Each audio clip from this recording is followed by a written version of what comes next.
Greetings and welcome to Retention Chronicles, the podcast with learnings from expert e-commerce brands and partners. I'm your host, Mariah Parsons. If you're here, you're either on a quest for e-commerce enlightenment or you accidentally clicked the wrong link. Either way, I am thrilled you stumbled into our corner of the internet and I hope you'll stick around. We've got pearls of wisdom for everyone, whether you're running a multi-million-dollar business or simply just starting out on your entrepreneurial journey. Before we unleash the brilliance of today's guest, let's give a shout out to our podcast sponsor, Malomo. Malomo is so much more than just another Shopify app. They're post-purchase wizards, making beautiful and branded order tracking smoother than a jazz solo, so our amazing founders, like our guests, can keep their customers happy and up to date while they track their orders. So hit that subscribe button, like it'll increase your LTV overnight, and go listen to our other episodes at gomalomo.com. That's GOMALOMO.com. Get ready for insights, chuckles, and perhaps a profound realization or two with this newest episode of Retention Chronicles.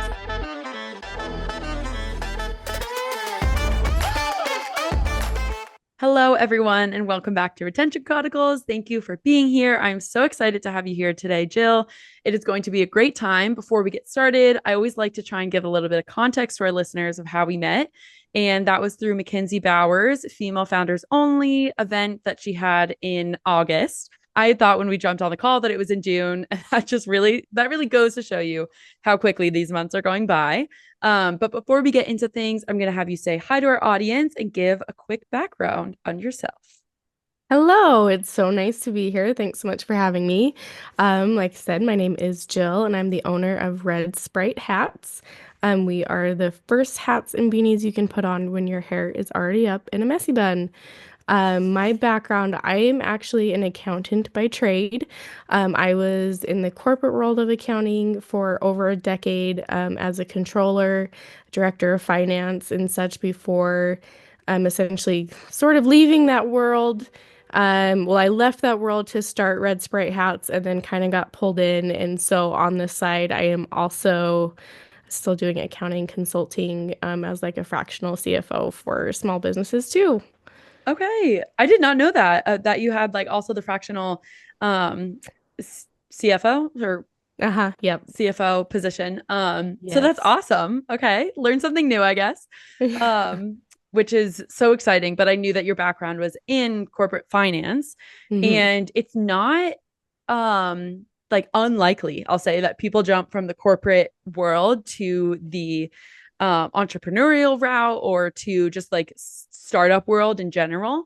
And Yes, for so sure. yeah, right. Like I was just at another founder event in Chicago last week and the I met another founder who was like, I was quite over the corporate world and just wanted something new and was like, I'm gonna start my own tech company. I was like, that's incredible.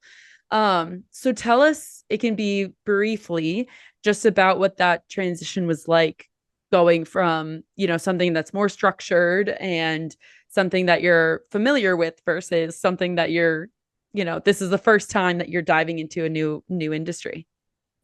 Yeah, so it's really interesting because became an expert essentially I still am an expert in the accounting world and logistics and operations and if you give me data, I can work wonders with it. And then when you then switch to then you're over everything, it definitely makes it a lot more tricky. And so having that switch, it was exciting. I mean, for me, the biggest thing really was time with my family.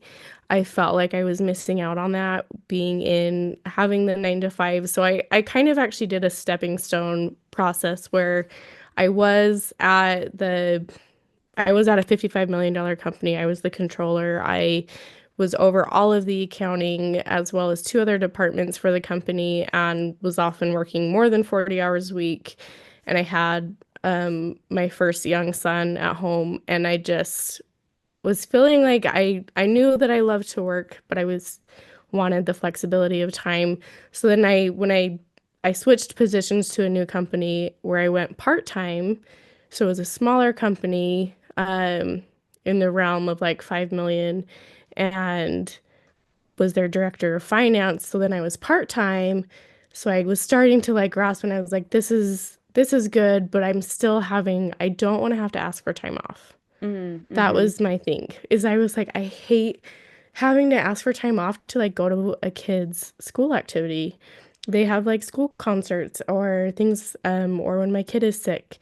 Um, I was like, I hate having to ask for the time off. I want to be in control of my own time without having to like get permission from someone else to go and be a part of my kid's life.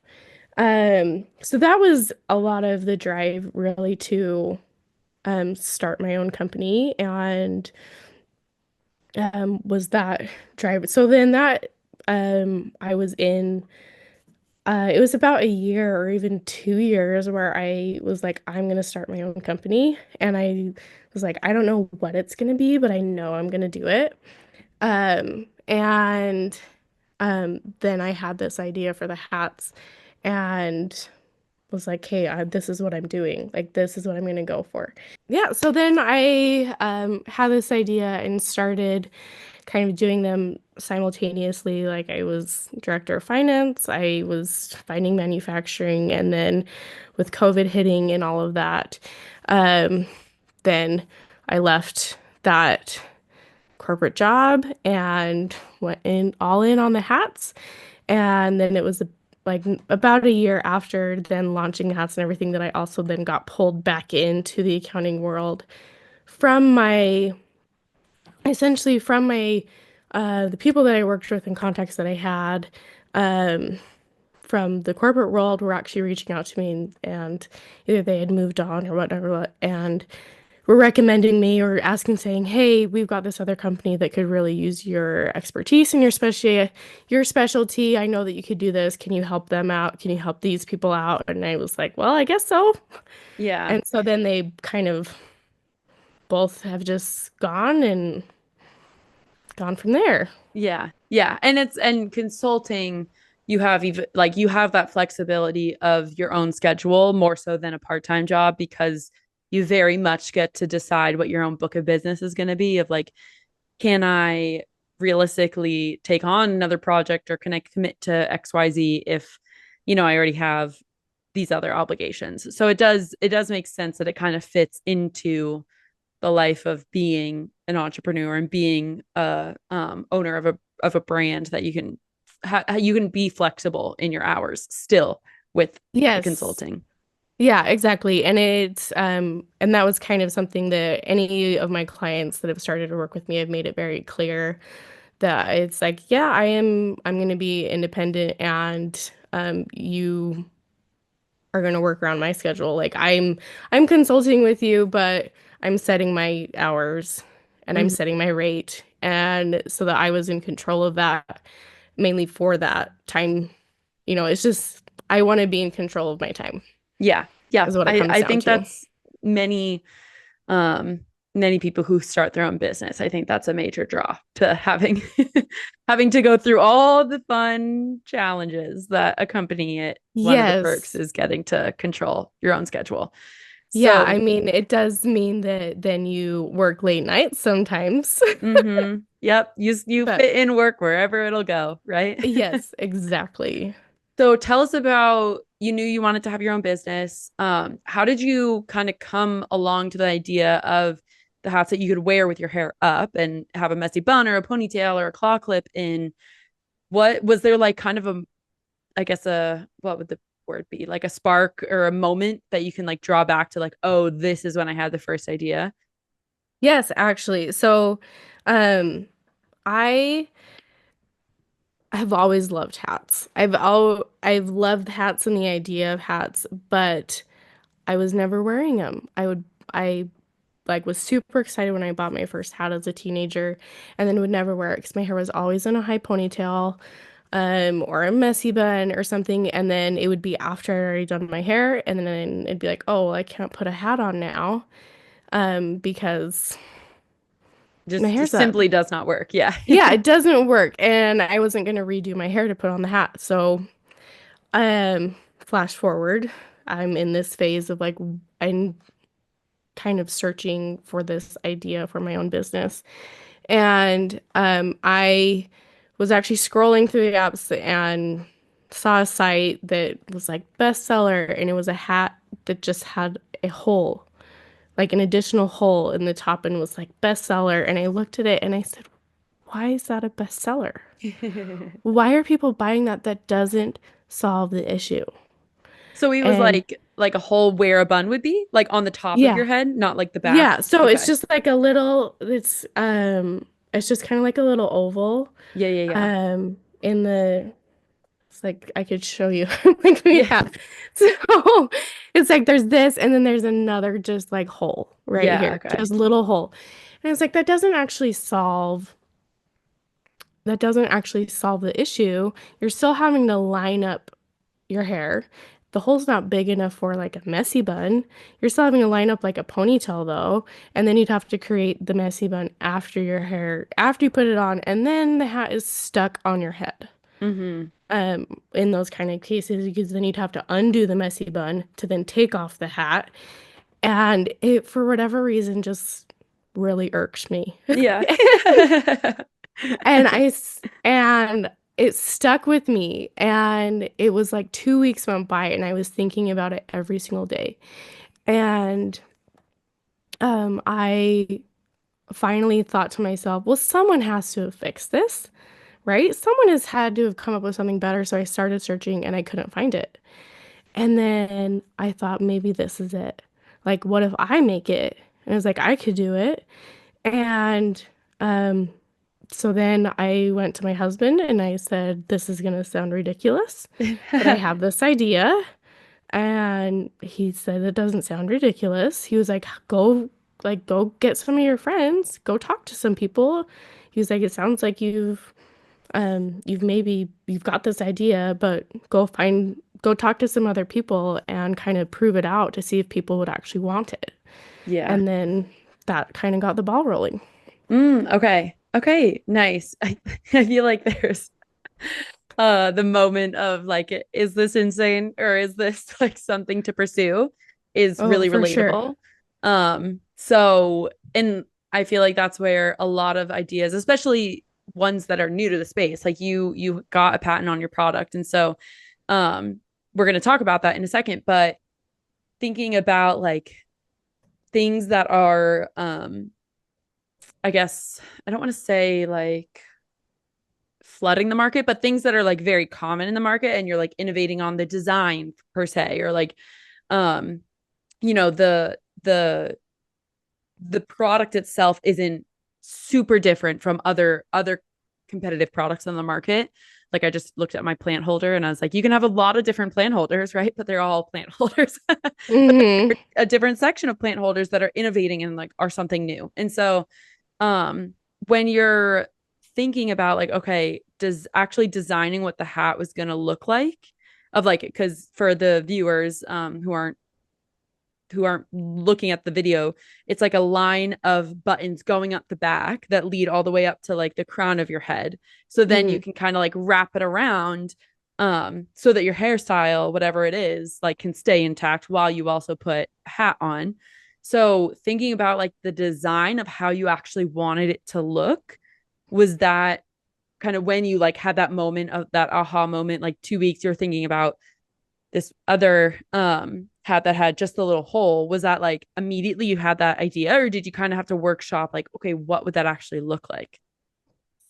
It didn't take me very long to actually come up with the idea. It was important for me to have a hidden opening. Um, that was really a big thing for me because I was like, I want something that when my hair's down, I don't want to see a weird hole in the back of my head. Yeah. Um, and I was like, I want it to be seamless. It needs to be something that works with every single hairstyle. Because if you're like me, I do my hair first. I need something that works with no matter how I do my hair. Mm-hmm. So that was a lot of the driver behind it. And so I knew I think really the snaps, I kind of it was maybe like a week of kind of drawing out things that and just kind of then like showing it to like my husband and kind of being like, does that make sense to you? Mm. And just going that way and just it actually really didn't take very long. Once I focused in and was like, yeah, I'm gonna solve this, then it just kind of happened. Yeah. Yeah. I love that. So I mentioned it, but you were able to get a patent Mhm. and that is a can be a daunting task just because you're pulling in, legal and just different governmental bodies that it's like you need to make sure that your idea first is patentable, right? Like that there isn't Yeah. any other patents on your specific idea and to make sure that you're writing in a way that will actually get you what you want as the inventor of said product. So, can you walk us through how you were going about getting a patent? Because I know a lot of us have seen those little patent pending or patented stickers when we're buying products, but like actually getting one is not an easy or a quick quick process. So I think it would really benefit our listeners to hear about it. Yeah, so I feel like I kind of lucked out with going through the patent process because I actually was able to connect with Mackenzie Bauer when I was in this idea phase and idea process, and I knew that I had come up with an idea that I wanted to pursue the patent route because I didn't want the idea to be stolen, Yeah. essentially. And that's Mackenzie Bauer is the co-founder of Thread, and Thread has multiple patents on their product. And so I was able to connect with her, and she was gracious enough to connect me with their same attorneys that they use for their patents. So I did a lot of research myself, just kind of confirming that there was not already an existing patent or anything like that. Um, and so then really it just came down to first the initial discovery call with the attorney, going through and them kind of laying out the process and the costs and the timelines and everything like that. And so we were able to kind of go through that whole process together and did a couple different drafts of like the application that we did. And then I think it was about like a year and a half, almost 2 years from the time that we filed the initial patent to the, being patent pending then at that point to then actually receiving the patent. And that was a very exciting, glorious day getting that um, Yeah. in the mail. Yeah, I bet because it isn't a guarantee, So, Yeah. but there is that the patent pending protection that when you apply for said patent in the time that it takes for their office to review, and make sure that there isn't anything else like it on the market or they don't have any other open patents and to see what, what your application says on it.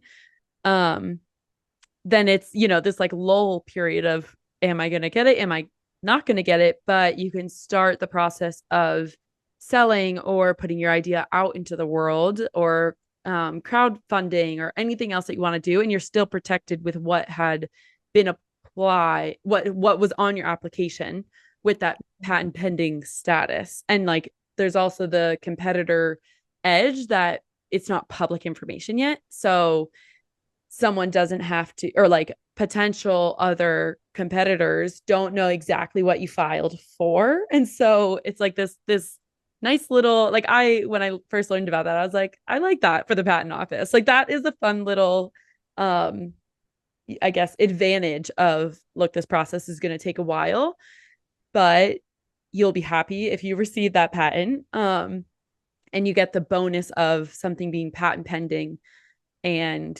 not public access until you actually get that patent. So you have like this little in between area, um, when you're kind of waiting to see if you get that news. Yes. Yeah. Well, and it is very comforting. I think I was overly cautious, too overly cautious, when I was starting, and just from like the marketing perspective, we actually went the crowdfunding route when we launched, and we launched on a Kickstarter and had a successful Kickstarter launch, in 2020. And that was like, I did not reveal the back of the hats until Mm. I launched the Kickstarter because part of the Kickstarter was then paying for the patent process and paying for the patent. And so, and I was, but so that was actually probably a mistake that I made that I'm like, I was so small and I wasn't going to be reaching enough people that a competitor would necessarily even see it and would even think to jump on and, try and patent it before me. Okay. So do you wish, and thank you for being vulnerable and answering that, because I think that's how we all learn of like, oh, I maybe could have done this differently.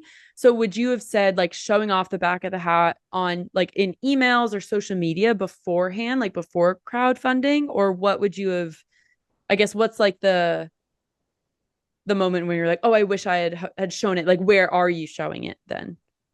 Yeah, it would have been, I was kind of um, gaining traction and such on social media, and that's where I was using the space to try and kind of draw people in and be like, hey, we're going to be launching a Kickstarter. And so I think probably at least like probably 4 to 6 weeks before actually launching the Kickstarter so that people were actually excited about it Yeah. and knew what they were getting themselves into rather than me Hmm. just saying, this is going to be really cool. Yeah. Yeah. Wait for Trust it. me. Yeah, Okay. because I actually even had the experience where someone like I was meeting with different people and they were like, "Oh, I told someone else about your hat." They're like, "But then they went to your page and couldn't see anything, so they have no idea why it's cool." And so that Gotcha. person like was a really busy person and could have actually potentially been very influential, but because I was withholding, I think I lost out a little bit. Hmm. Yeah. Yeah. I mean, it's tough when a lot of the, especially in the US, like a lot of the pressures around patents and then also competitors and like just people who are way bigger than when you're starting out your own business, being able to swoop in and just take an idea and rip it off. Like it is terrifying to Hmm. see that reality. And so I totally understand where it's like, oh, I want to have my ducks in a row. I want to make sure that I'm protected legally before, really, really launching and showcasing this thing off. But then there's also the double edged sword of like, also there's the potential to miss out because someone, isn't talking to you directly or doesn't see something on your site when they're looking and all that, Yeah. all the different ways that brands and customers interact, right? Like there's no one perfect way that's going to be perfect every single time.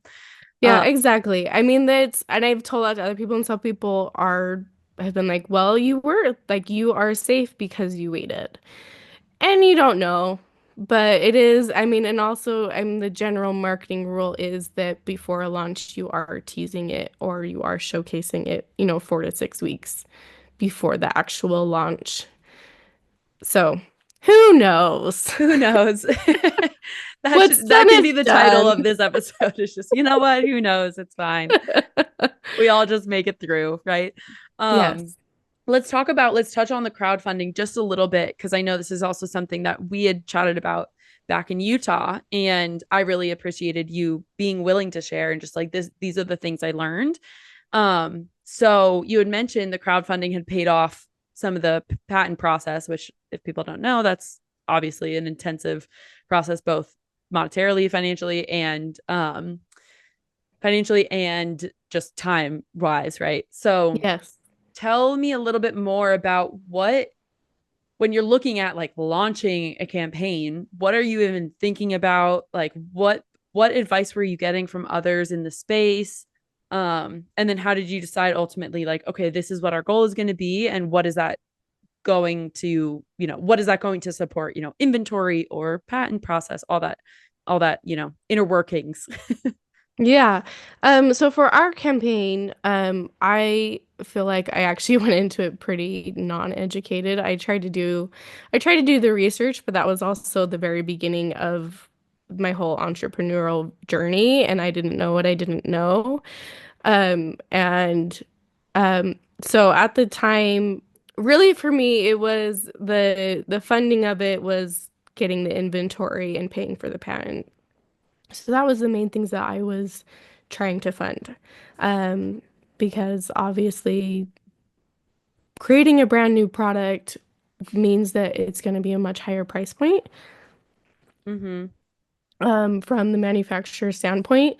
When you're creating things that are custom, Yeah, it's just it higher. costs more. And you also have minimums that you have to reach with those manufacturers where you have to order hundreds at a time, which can be difficult to fund and bring it on. And so that's the crowdfunding is essentially you're getting pre-orders from the customers and they believe in you. And it is also testing the market to make sure that what you have is a viable product that people want. Um, so for all of those reasons, that's why I wanted to kind of go the crowdfunding route, um, to make sure that I'm not crazy Yeah. and that um, this is something people want and all of those things. And we were, lucky enough that, and they always say like try to put your minimum funding goal as low as you can to then get the inventory in that you need or whatever it is that you're trying to exactly fund for. Yeah, to answer your question, kind Yeah, of. yeah. Yeah, it was the like a crowdfunding is one of those things that I know very little about. And so just the anything that you can offer in terms of like, okay, like even the tidbit you said about putting your goal as low as you can so that you can get the inventory that you absolutely need. Um, or putting it towards the patent process and towards inventory. Like usually that's what I figure most people are putting it towards is like the R&D side of a product if it's something that's newer to market. And then inventory because it just is, yeah, like you said, it can be a lot of expense upfront for a business that, hasn't generated revenue before and is bootstrapped. And so to be able to have a have pre-orders essentially from customers beforehand is a vote of confidence, but also a good financial decision if you can hit that goal. And I also imagine if setting that goal as low as you can, if you hit it, it also kind of has a psychological effect of, we hit our goal, there's proof of market, and like there's a morale boost, I think, there as well Yes, for for you as a sure. founder. Yeah, I mean, it takes years off of your life until you do hit that goal. I will be Yeah. honest. Most campaigns are about 30 days, and that's what ours was. And man, until you like reach your funding goal, it is the anxiety attack every day of your life. Yeah, yeah, fair. Is there like a penalty that happens if you don't reach that goal? Like do you No, so okay, if you there's no penalty, and that's kind of the whole point is people aren't charged or anything until you do reach your goal. So if you do not reach your goal, you get zero of the money. gotcha. You get Okay. nothing, and the people that pledge don't get charged. Then Yeah. they don't So owe it's just anything. all or none pretty much is Hmm. like, yeah, hit that goal. So that's why also you'd want to make it as low as possible so that you, yes, Actually guarantee get the a money. bigger Yeah. chance. Yeah, yeah, yeah. Yeah. Okay. Another thing that I wanted to ask you about, and I honestly wasn't even anticipating going into the crowdfunding. So I think that'll be really interesting tidbit for our listeners, is talking about the manufacturing side of it. And then we'll go into, we'll call it a hard pivot and go into the customer experience and retention. But for manufacturing, you hinted at obviously it's a new product, like that's new to market, that's just going to be more expensive. Um, because you're designing the tech pack, you're designing the design files that the actual manufacturer is using to make your product at scale, all that fun stuff.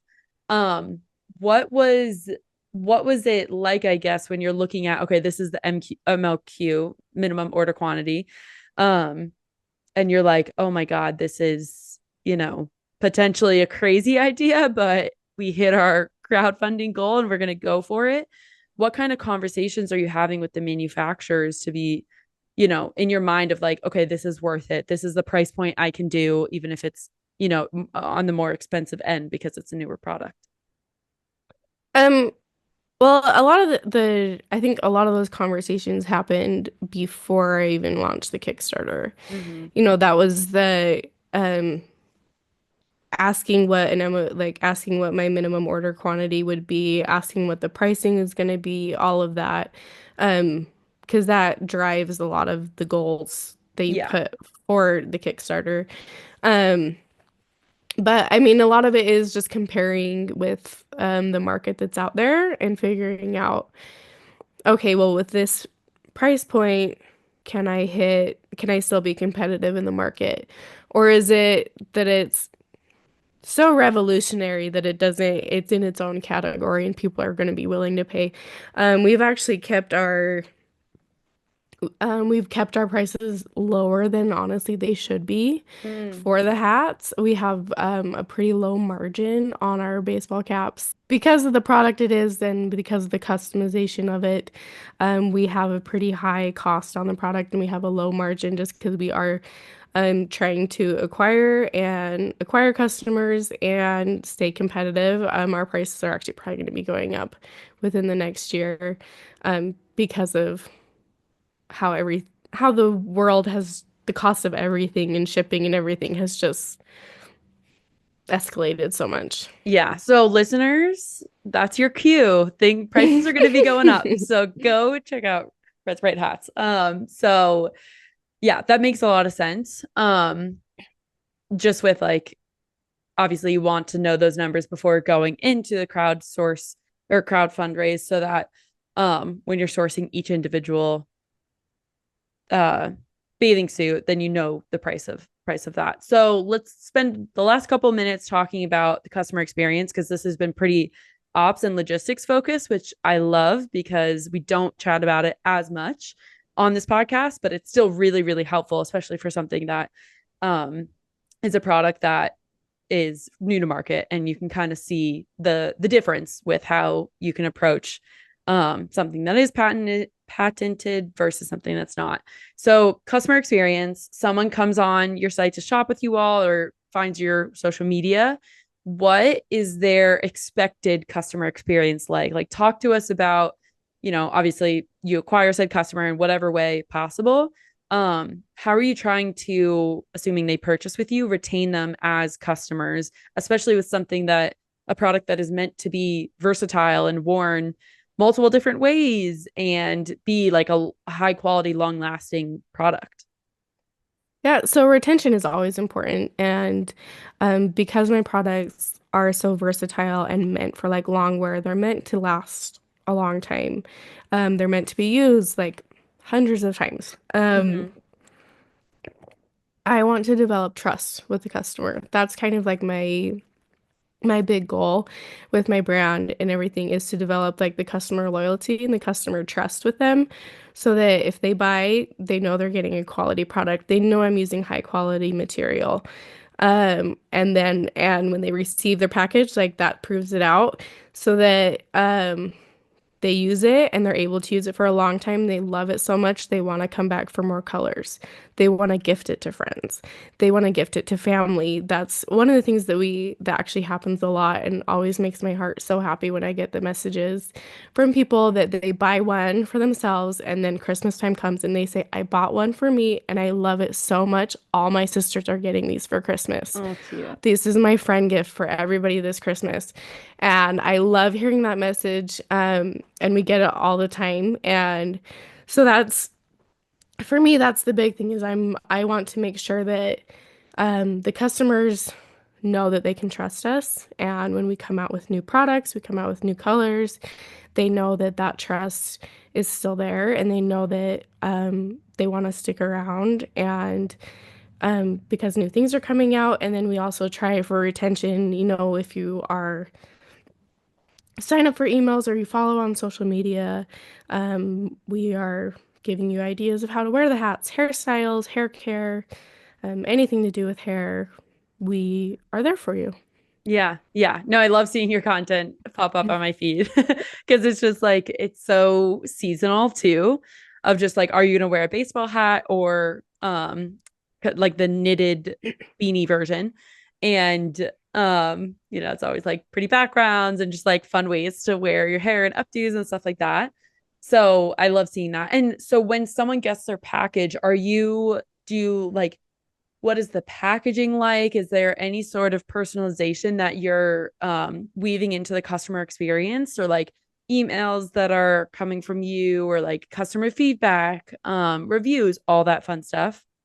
Yep. So customers do they do receive an automated email like a couple weeks after they receive their package to ask for a review. Um, and they also in their packaging they receive like a card that shows kind of like how-tos, how to put on the baseball cap, how to put on the beanie, just so that there's No like confusion. no confusion. And it also has a little message from me saying thank you for ordering. Um, and it's, it really does like make my day whenever I see orders come through, and makes my heart happy. And so I try to convey that on a little card that is put in with every packaging. All of our packaging is also surrounded by the color red since our name is Red Sprite Hats. So we have red mailers, red tissue paper.